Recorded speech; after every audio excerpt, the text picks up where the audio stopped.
Hello friends and dear student, Sharda Sadan के online YouTube platform पर आपका स्वागत है। आज हम पर परागण की विधियों के बारे में जानेंगे। ये पर परागण की विधियाँ कौन सी है, क्योंकि कल तक हमने ये बात कर ली थी कि पर परागण क्या होता है। पर परागण की अगर हम बात करें तो पर परागण एक ऐसी प्रक्रिया है जिसमें परागकण एक पौधे पे लगे हुए पुष्प से निकलकर दूसरे पौधे के पुष्प पर चले जाते हैं और यहाँ पर उसको बाह्य साधनों की रिक्वायर होती है। आउटर फैक्टर चाहिए उसको कुछ ना कुछ, जिसमें बायोटिक हो सकते हैं और एबायोटिक हो सकते हैं। तो इसी के साथ हम बात करते हैं पर परागण की विधियाँ कौन सी है। तो पर परागण की जो विधियाँ होती हैं वो दो विधियाँ होती हैं अभी। पर परागण की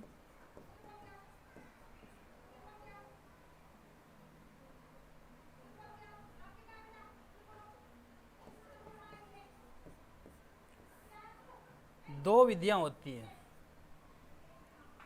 एक होती है जैविक और एक होती है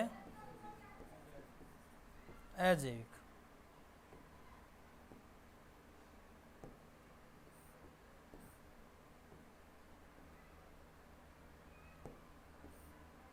एक जैविक और एक अजैविक।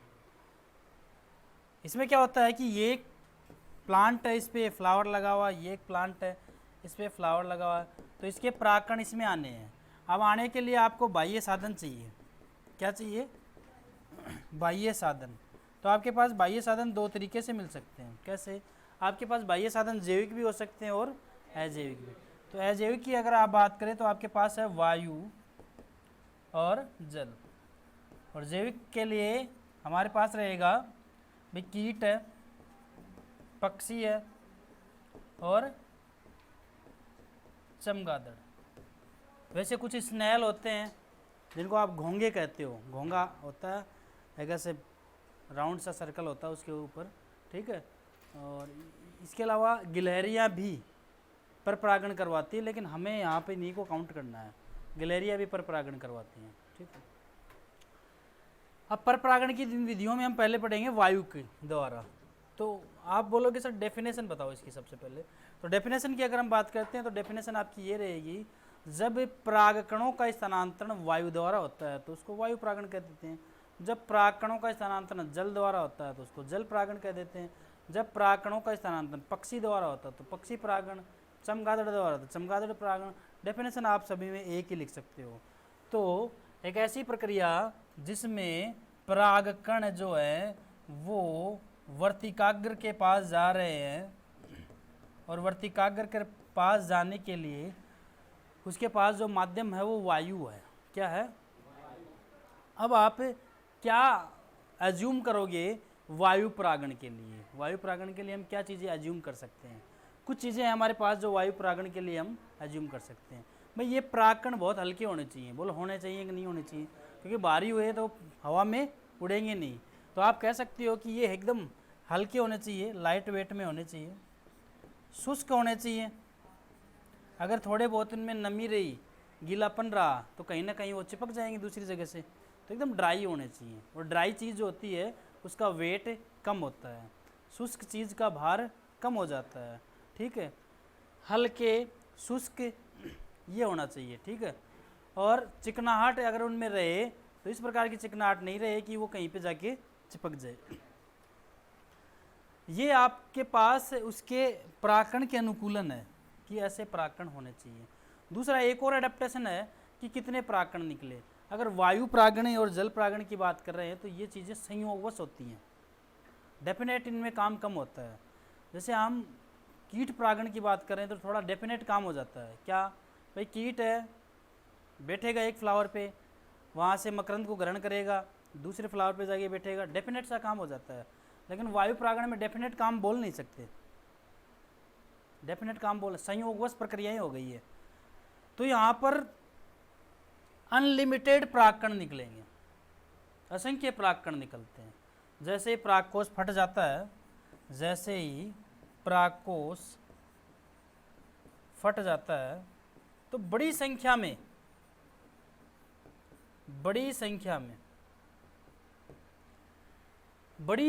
क्या निकलेंगे? परागकण निकलेंगे, ठीक है। अब ये परागकण निकलेंगे जो निकलेंगे, ये इनका अनुकूलन हो गया। एक अनुकूलन खुद लेके आ रहे हैं, वो क्या, वो खुद हल्के हैं, वो शुष्क हैं। एक अनुकूलन ये लेके आ रहे हैं, साथ साथ इनको ग्रहण करने वाली जो वर्तिकाग्र होती है वो भी इन जैसी बन जाती है, वो भी इन जैसी बन जाती है। कैसे, जैसे उसके ऊपर थोड़े थोड़े से रोम बन जाते हैं ऐसे, ताकि जो परागकण बाहर से आ रहा है उसको बाहर की बाहर ही पकड़ ले, वो थोड़ी रोमिल हो जाती है। कैसी हो जाती है, रोमिल। क्लियर।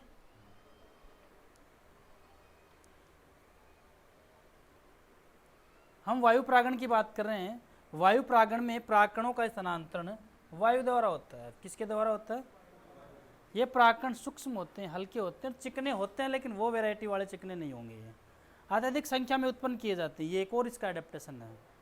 वायु परागित पुष्पों की जो वर्तिकाग्र होती है विशेष प्रकार से अनुकूलित होती है। जैसे यहाँ पे दे रखा है, घास में रोमिल होती है, ये रोमित मत करना, इसको रोमिल है, क्या है, रोम जैसी, ठीक, या पक्षमावी।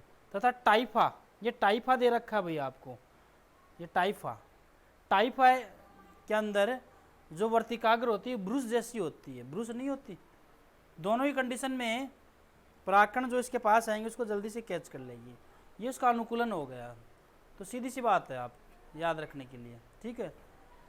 यहाँ पर आप ये नहीं बोलोगे कि जो फ्लावर होते हैं बहुत ज़्यादा अट्रैक्टिव होते हैं, इनमें मकरंद ज़्यादा होता है, क्यों, लेना देना नहीं है।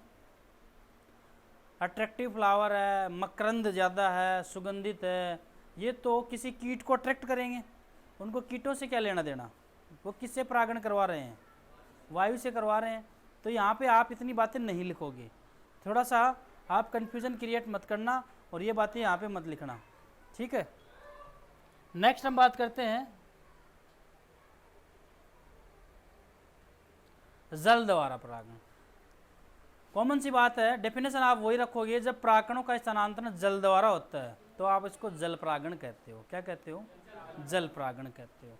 यहाँ पर अधो जल परागण, सॉरी,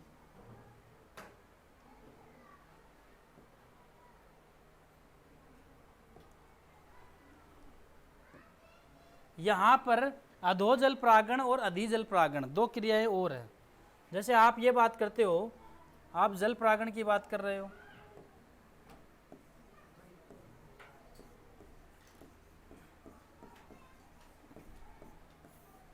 किसकी बात कर रहे हो, जल परागण। जल परागण में क्या होता है, ऐसी कंडीशन जिसमें परागकण जो होते हैं वो जल द्वारा स्थानांतरित होते हैं। किसके द्वारा, जल द्वारा स्थानांतरित होते हैं। जल द्वारा वो बहकर किसके पास चले जाएं, वर्तिकाग्र के पास चले जाएं, मादा पुष्प के पास चले जाएं, तो ऐसी कंडीशन को आप जल परागण कहोगे। क्या कहोगे, जल परागण। अब यहाँ पे अधो जल परागण और अधि जल परागण दो कंडीशन दे रखी है।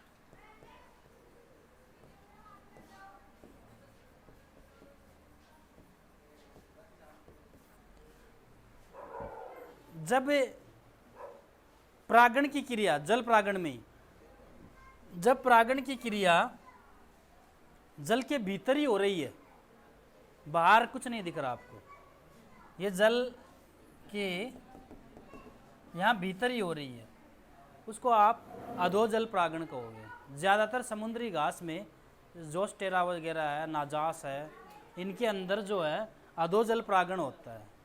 समुद्री घासों में ज़्यादातर कौन सा परागण होता है, अधो जल, जल के भीतर ही सारा संपन्न हो जाता है मामला। घास है, ऐसी घास बाहर लगी हुई, ऐसी घास समुद्र में भी होती है, उसके कुछ अलग अनुकूलन होते हैं उस घास के। इस घास को आप वहाँ रखोगे तो सड़ जाएगी, क्योंकि उसके पास ऐसे अनुकूलन नहीं है, ठीक है। अधि जल परागण वो जल परागण होता है जिसमें परागण की क्रिया जल की सतह पे होती है, ऐसे जैसे ये मेल फ्लावर, ये फीमेल फ्लावर, जल की सतह पर आकर होती है, उसको आप कहते हो अधि जल परागण। जैसे वेलिसनेरिया, एग्जाम्पल आप क्या याद रखोगे, वेलिसनेरिया में जल परागण की क्रिया।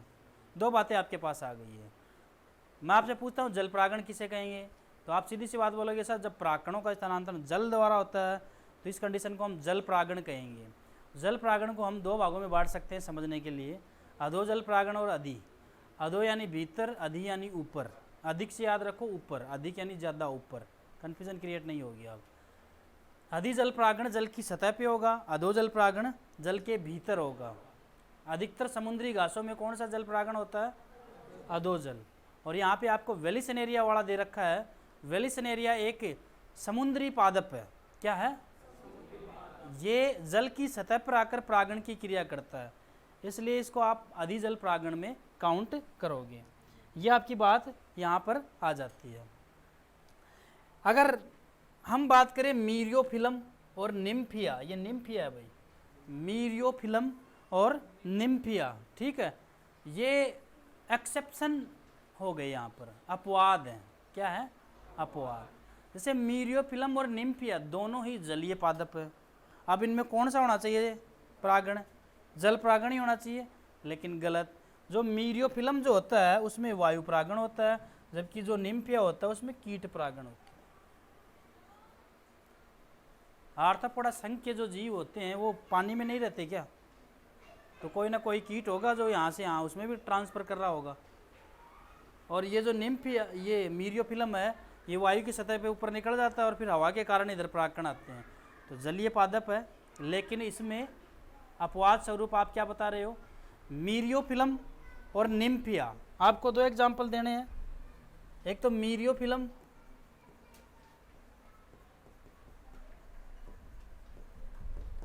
और एक निम्फिया।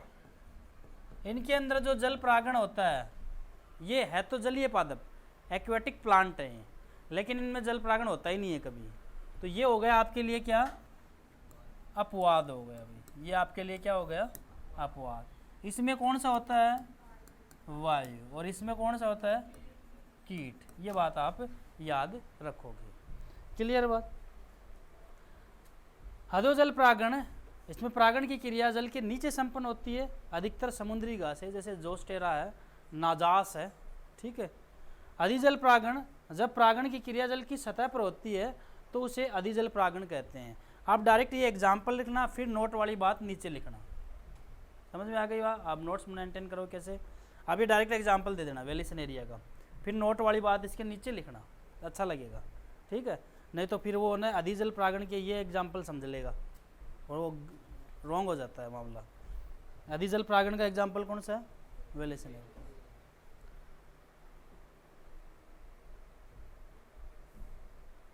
ये डायग्राम आप देख रहे हो प्रॉपर्ली, अच्छे से आपको दिखाई दे रहा है डायग्राम।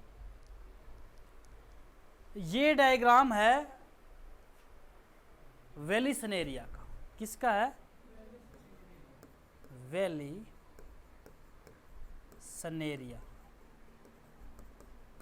वेलिसनेरिया, वेलिसनेरिया एक जलीय पादप है। कैसा पादप है? अब इसकी वैरायटी आप बता रहे हो। वेलिसनेरिया जलीय पादप है, लेकिन ये जल निमग्न है।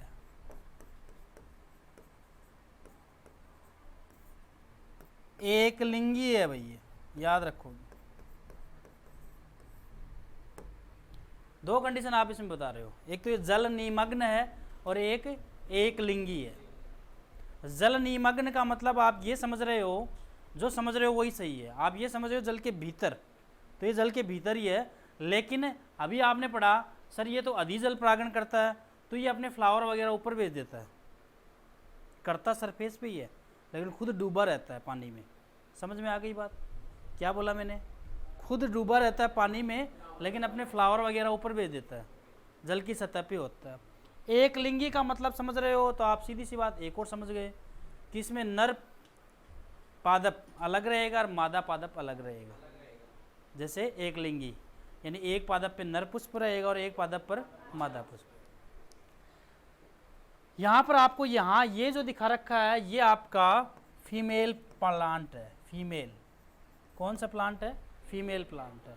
और ये जो आपका मेल प्लांट है, यहाँ पे आप इनको देखो, ये दोनों ही रिबन लाइक स्ट्रक्चर में ऐसे फीते जैसे दिख रहे हैं आपको लहराते हुए ऐसे, ठीक है।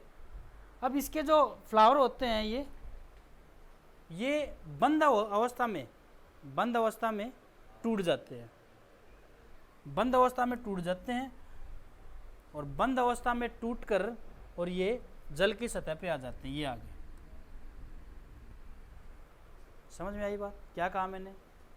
मेल प्लांट जो होता है, नर पादप होता है, उसमें जो नर पुष्प होते हैं वो बंद अवस्था में रहते हैं और टूट जाते हैं। जब इनको जैसे ही परिपक्व अवस्था में आते हैं टूट जाते हैं और टूटकर जल की सतह पे आ जाते हैं बंद अवस्था में। खुले रहेंगे तो क्या हो जाएगा? खुले रहेंगे तो क्या हो जाएगा? Anyone tell me? तो परागकण नीचे ही बिखर जाएंगे, तब इनका कोई मतलब वो मतलब नहीं रहता है फिर।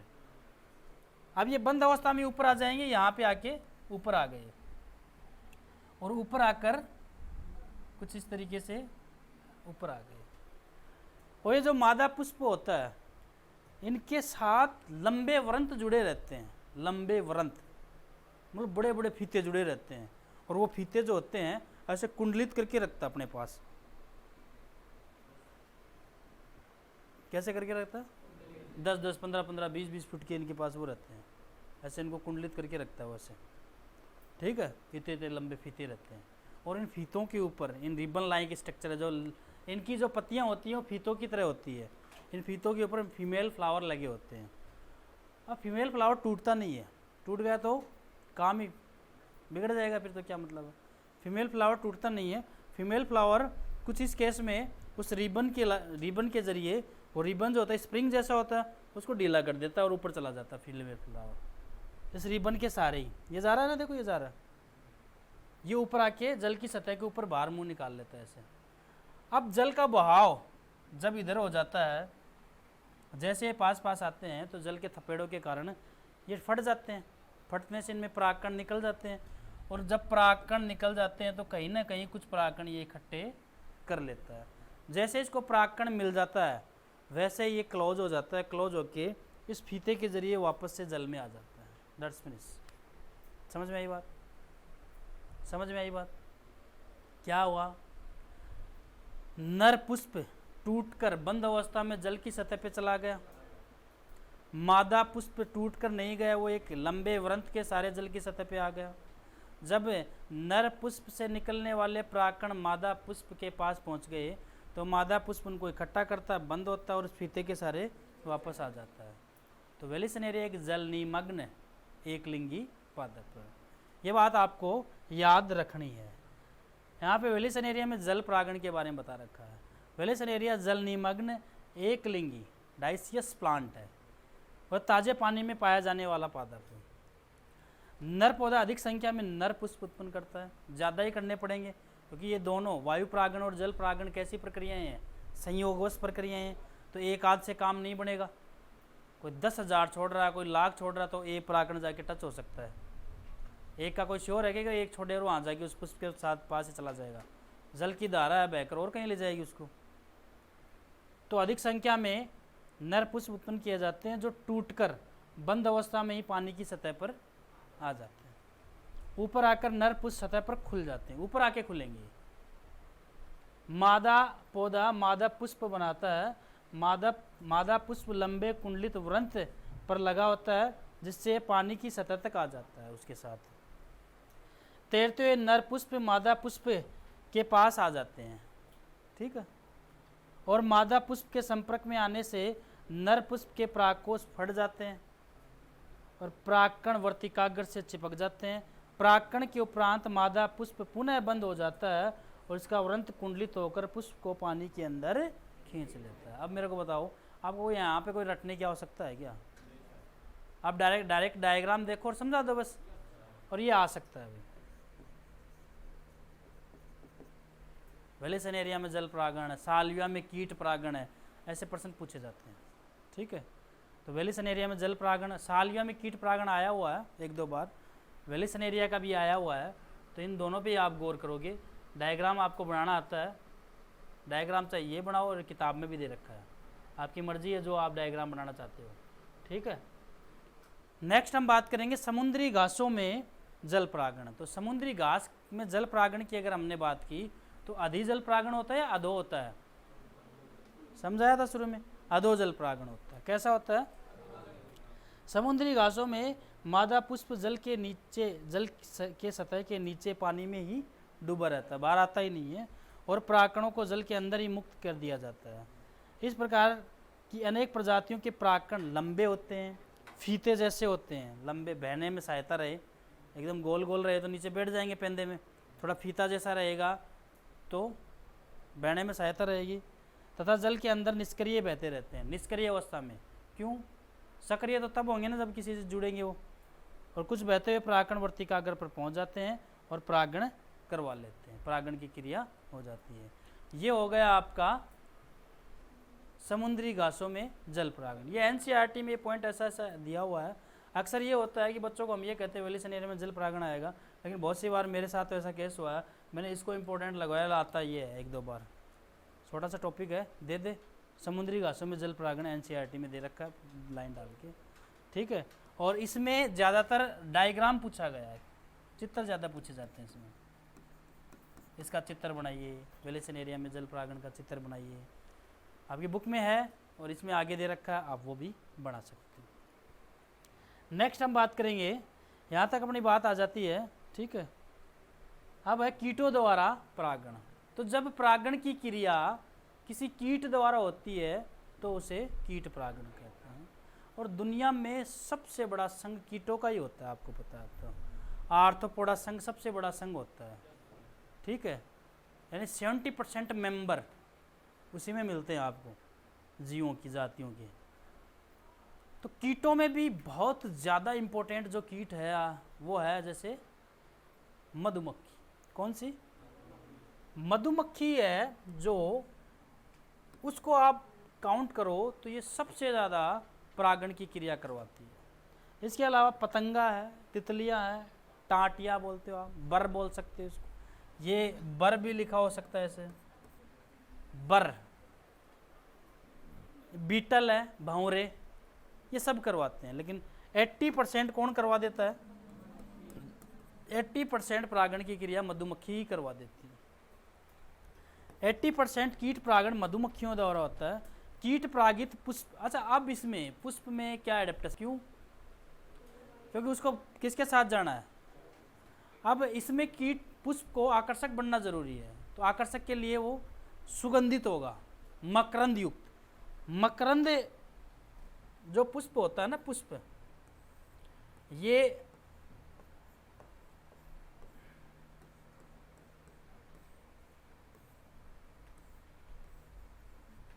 मधुमक्खी के बस की बात है कि वो यहाँ बैठती है और बैठ के अंदर जाती जाती यहाँ से मकरंद निकाल लाती है। इसके अंदर मकरंद होता है। क्या होता है? मकरंद। ये मकरंद बड़ा रसीला होता है। कीट परागण में हम बात कर रहे थे, तो कीट परागण में 80% है जो कीट परागण होता है मधुमक्खियों द्वारा होता है, और इनके जो पुष्प होते हैं वो मकरंद युक्त होते हैं, मतलब आकर्षक होते हैं, सुगंध युक्त होते हैं। और एक और बात है आपको याद रहनी चाहिए, कीट परागित पुष्पों के जो परागकण होते हैं वो पोलन कीट वाले होते हैं, चिपचिपे होते हैं और उनसे जाके चिपक जाते हैं कीटों से। जब ये कीट एक पुष्प पे बैठता है और मकरंद ग्रहण करने के लिए दूसरे पे बैठता है, इसको परागण से कोई लेना देना नहीं है, इसको पता भी नहीं परागण होता भी है क्या। ये तो एक पुष्प पे बैठता है क्या खाने के लिए? मकरंद, और फिर दूसरे पुष्प पे चला जाता है मकरंद खाने के लिए। तो कहीं ना कहीं वो जो परागकण पहले चिपकते हैं उसके शरीर से, वो वापस से जड़ जाते हैं। ऐसी कंडीशन में पर परागण पॉसिबल होता है। नेक्स्ट, जैसे अगर आप देखें सरसों सालविया में कीट परागण और एक औक, ये कीट परागण लिखना है आपको, ध्यान रखना, ठीक है। सरसों सालविया, एग्जाम्पल दे दो आप डायरेक्ट, सरसों सालविया और ओक, क्या दोगे? याद रखोगे आप अच्छे से। सालविया का आपके पास बड़ा क्वेश्चन बनेगा। सालविया में कीट परागण समझाइए, जैसे वेलिसन एरिया में जल परागण समझाना, वैसे सालविया में कीट परागण समझाना है। तो ये जो पॉइंट है, आप एक काम कर लेना, ये जो वेलिसन एरिया में जल परागण है वाला है, ये वाला पॉइंट, और सालविया में कीट परागण वाला पॉइंट है। या तो चाहो तो आप ये 5 पॉइंट लिख लेते हो ना आप, चमगादड़ द्वारा परागण, उनके बाद में कर लेना, या वहीं पे लगाना चाहते तो वहीं पे लगा देना। अभी सालविया वाला हमने डाला नहीं है, डायग्राम वगैरह ढूंढ के वापस डालता हूँ साल्विया वाला, ठीक है। आगे का देख लो, पक्षी परागण। पक्षी परागण की अगर आप बात करें तो ये जो परागण की क्रिया है तो पक्षी करवाते हैं। अब पक्षियों के लिए जो प्लांट होते हैं, अच्छा पक्षी कौन से, अगर कुछ पक्षियों के नाम पूछ ले, जैसे गुंजन पक्षी है, एक्चुअल में दुनिया का सबसे छोटा पक्षी ही होता होगा शायद, वो इतना सा पक्षी होता है, हमिंग बर्ड्स। और ऐसे मतलब जैसे ये बाजरे का भुट्टा है, उसके पास आपको ऐसा लगेगा दूर से कि ये इसी के पास ऐसे स्थिर है, हिल ही नहीं रहा, इतनी ज़ोर से वाइब्रेट करता है अपने पंखों को, ठीक है। अच्छा यहाँ पर एक और बात है कि ये पुष्प कैसे होंगे, तो छोटे पुष्प होते हैं वो बैठ नहीं पाएगा। जैसे सरसों की बात करें तो सरसों में तो कीट परागण होता है, पक्षी परागण नहीं होता है। तो बहुत सारे पुष्प होते हैं जो बड़े होते हैं, जैसे तंबाकू का पुष्प हो गया, बड़ा पुष्प होता है। तो ये जो पुष्प होते हैं, पलाश का हो गया, बड़ा पुष्प होता है। ये जो पुष्प होते हैं प्याले नुमा, गड़े नुमा, इस प्रकार के होते हैं, ऐसे बड़े आके ऐसे बड़े बड़े खुले खुले, ताकि उनमें आराम से पक्षी आके बैठ जाए, ठीक है। परागकण इनकी चोंच तथा शरीर से चिपक जाता है तथा दूसरे पुष्पों तक पहुंच जाता है। पक्षी परागित पुष्प प्याले नुमा होते हैं, गड़े नुमा या ट्यूब लाइक होते हैं। सेमल, इसको सेमल करना आप, बिगोनिया है, पलास है, ये आप एग्जाम्पल दे देना, सेमल, बिगोनिया, पलास। चमगादड़ की अगर हम बात करें तो चमगादड़ों द्वारा जब परागकणों का स्थानांतरण होता है तो इसको चमगादड़ परागण कहा जाता है। एक्चुअल में चमगादड़ जो होता है वो रात्रिचर प्राणी होता है। रात्रिचर प्राणी जानते हो, रात में ही अपना भोजन ग्रहण करने के लिए निकलता है। और दुनिया में प्लांट प्रजाति में यानी पादपों की प्रजाति में कुछ पादप ऐसे होते हैं जो रात में ही खिलते हैं, सुबह नहीं खिलते हैं, जैसे कचनार, कदम, बालम खीरा, गोरख इमली, ये ऐसे प्लांट हैं। इसमें कदम का नाम आप ऑब्वियसली याद रह जाएगा आपको, कदम का प्लांट भी आपने देखा होगा, उसके फल लगते हैं छोटे छोटे बेर जैसे, ऐसे छोटे छोटे काले काले फ्रूट है और खाने में भी अच्छे लगते हैं, ठीक है। तो ये जो कदम का जो पेड़ होता है, छोटा प्लांट नहीं होता, कदम का पेड़ बनता है, तो कदम के जो फूल होते हैं वो रात में खिलते हैं, सुबह नहीं खिलते। अब रात में खिलते हैं तो इसको अब आदत पड़ गई है चमगादड़ को मकरंद खाने की भी। खून तो चूसता ही है, चमगादड़ खून भी पीता है। ये भैंस है, कोई बड़ा पशु है, उस पर जाके बैठ जाता है ताकि वो इसको हिला ना सके। आप इसलिए नहीं बैठता, ये आप पकड़ के इसको डाल दोगे 2 मिनट के अंदर, तो भैंस की पीठ पे बैठता है ये। अब भैंस इसको कैसे हिलाएगी बताओ, पूंछ से भी नहीं हिला सकती, उतरेगा नहीं, और वहाँ बैठ के और अब वहाँ उसके खून को सक करता है, खींचता रहता है खून को, ठीक है। इसके अलावा ये इसको जब खून नहीं मिलता है, कोई भैंस वगैरह नहीं मिलती है, कोई पशु नहीं मिलता है, तो ये रात्रिचर प्राणी है, ऐसे फूलों पर भी जाकर बैठ सकता है जो रात को खिलते हैं, और उनमें से मकरंद उठा लेता है। तो ऑब्वियसली जब उठाता है तो दूसरे प्लांट में भी डाल सकता है। अब रात को कदम, अब देखो एक और चीज़ है, एक और बहुत अच्छी बात बताऊं, कदम, कचनार, बालम खीरा, ये जो प्लांट है ना, ये आपको और प्लांट से बहुत कम मिलेंगे, क्योंकि इनमें परागण की क्रिया कम होती है। एक तो कंडीशन क्या दे दी गई है, रात में ही होगी, और रात में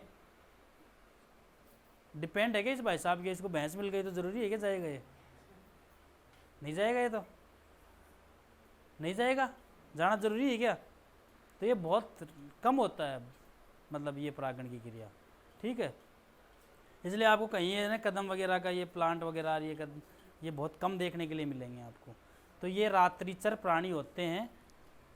चमगादड़ एक रात्रिचर प्राणी है। कुछ पादपों के पुष्प रात में खिलते हैं, जैसे कदम है, कचनार है, बालम खीरा है, गोरख इमली है, ठीक है।